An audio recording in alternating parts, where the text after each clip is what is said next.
बुलढाणा जिल्ह्यातील सर्व शिक्षक संघटना समन्वय समितीच्या वतीने 25 सप्टेंबर 2024 रोजी सामूहिक किरकोळ रजा घेऊन शिक्षक व पालक यांच्या राज्यातील सर्व जिल्हाधिकारी कार्यालयावर महामोर्चा नेण्यात आला होता। 25 सप्टेंबर 2024 जिल्हाधिकारी कार्यालय बुलढाणा याच्या समोर आम्ही एक दिवसीय मोर्चाचं आयोजन केलेलं आहे।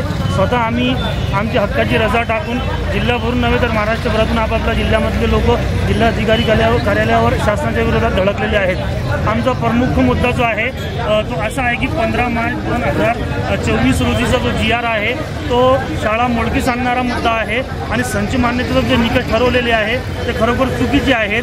कंत्राटी शिक्षकांची भरती करणे आणि पूर्णवेळ शिक्षकांना कामावर न घेणे हा एक मोठा विषय आहे।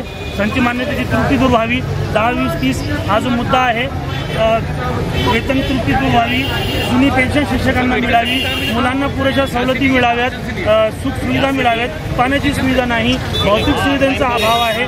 त्याच्यामुळे विद्यार्थी त्रस्त आहेत, शिक्षक वर्ग त्रस्त आहे आणि एकंदरीत गावातला जो गावखेड्यातला जो पालक आहे तो विद्यार्थी आहे तो खूप त्रस्त आहे। त्याच्यामुळे आज आम्ही या ठिकाणी जमलेले आहोत लाखोच्या संख्येने आणि शासनाच्या विरोधात आमचा धडक मोर्चा आहे। त्यावेळी संघटनातर्फे निवेदन देण्यात आले। या निवेदनात आपल्या प्रमुख मागण्यांमध्ये 15 मार्च 2024 च्या संच मान्यतेचा शासन निर्णय रद्द करावा, 20 किंवा 20 पेक्षा कमी पटसंख्येच्या शाळांच्या बाबतीत कार्यरत शिक्षकांचे एक पद बंद करण्याच्या आणि कंत्राटी पद्धतीने सेवानिवृत्त व अन्य निवृत्ती देण्याच्या 5 सप्टेंबर 2024 चा शासन निर्णय रद्द करावा, जिल्हा परिषद प्राथमिक शिक्षकांना मुख्यालय निवासाची सक्ती रद्द करणे, 7व्या वेतन आयोगातील पदवीधर शिक्षकांच्या व वरिष्ठ वेतन श्रेणी धारक शिक्षकांच्या वेतन त्रुटीचा विषय मार्गी लावावा, 1 नोव्हेंबर 2005 नंतरच्या सर्व कर्मचाऱ्यांना 1982 ची जुनी पेन्शन योजना लागू करावी, शालेय पोषण आहार योजना स्वतंत्र यंत्रणेकडे सोपवावी, अशा एकूण 13 प्रमुख मागण्यांचे निवेदन सादर करण्यात आले। एक शासन निर्णय पारित केला। या शासन निर्णयानुसार गोरगरिबांच्या शिक्षणावर गदा घातलेला आहे। गोरगरिबांच्या मराठी शाळा, जिल्हा परिषदच्या शाळा, नगरपालिकेच्या शाळा, ज्या शाळांमध्ये मराठी भाषा शिकवली जाते, गोरगरिबांच्या मुलांना शिकवलं जाते, त्या शाळेवरील शिक्षकांना 20 पट असलेल्या शाळा ज्या आहेत त्यावर एक शिक्षक हा कायमस्वरूपी आणि एक शिक्षक हा कंत्राटी अशा पद्धतीचा शासन निर्णय शासनाने पारित केला। त्या शासन निर्णयाचा आम्ही सर्वजण निषेध करतो।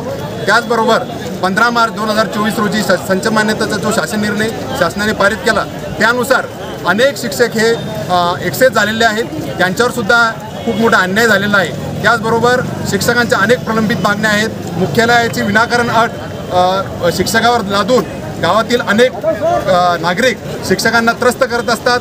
माहितीच्या अधिकारांचा भडीमार त्या ठिकाणी चाललेला असतो आणि या सर्व यंत्रणेला कंटाळून सर्व शिक्षकांनी आज या ठिकाणी एल्गार पुकारलेला आहे, आक्रोश मोर्चा पुकारलेला आहे। संपूर्ण महाराष्ट्रामध्ये आज एकाच दिवशी समन्वय समितीच्या वतीनं सर्व महाराष्ट्र राज्यातील प्राथमिक माध्यमिक संघटनांचे समन्वय करून त्यांनी संपूर्ण राज्यामध्ये एकाच दिवशी 25 सप्टेंबर म्हणजे आज संपूर्ण राज्यामध्ये देशव्यापी असा आजचा हे राज्यव्यापी असं आंदोलन या ठिकाणी आयोजित केलेलं आहे। जिल्हा कार्यालयावर आज सर्व जिल्ह्यामध्ये सर्व कर्मचारी धडक देत आहेत। बुल्ढाना जिले की तमाम संगठनों की तरफ से बुल्ढाना में मोर्चा निकाला जा रहा है।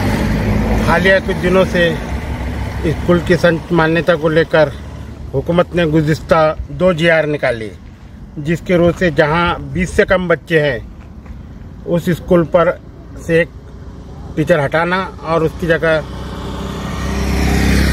दूसरा टीचर देना जो कि रिटायर्ड हो या ज़ेर तालीम हो। हमारा हुकूमत से ये मुतालबा है कि वो GR संच मान्यता का GR और उर्दू स्कूलों के जो दिगर मसाइल है उनको जल्द से जल्द ख़त्म किया जाए, हल किया जाए। साथ ही असातिज़ा के ऊपर गैर तालीमी तदरीसी काम जो लादा गया है उसको ख़त्म किया जाए। टीचर की मेन जिम्मेदारी है पढ़ाना। हमारा हुकूमत से कहना है कि हमें पढ़ाने दो और बच्चों को पढ़ने दो। शालेय पोषण आहार इसके लिए एक अलग सी यूनिट या एक अलग सा यंत्रणा बढ़ा के उसके ज़रिए काम लिया जाए। मुख्याध्यापक से ऑनलाइन का काम कम किया जाए। इस किस्म के मुख्तलिफ मसाइल के लिए हल करने के लिए आज मुश्तरका तंजीमों की जानिब से पूरे महाराष्ट्र में कलेक्टर ऑफिस में मोर्चा ले जाकर वहाँ पर निवेदन दिया जा रहा है। इसके लिए हम खामगांव पंचायत समिति से हम असातिज़ा भी वहाँ पहुँच रहे हैं। यकीनन आज का ये मोर्चा इस बात की गवाही दे रहा है कि असातिज़ा इकराम, बिलखुसूस मुझे बड़ी खुशी है कि उर्दू असातिज़ा भी इसमें महाराष्ट्र राज्य उर्दू शिक्षक संगठन की आवाज़ पर लब्बैक कहकर एक साथ जमा हुए और खामगांव पंचायत समिति के 100% उर्दू मदारिस बंद रहे और तमाम असातिज़ा बुल्ढाना पहुंचे। मोहम्मद फारूक, विदर्भ न्यूज, खामगांव।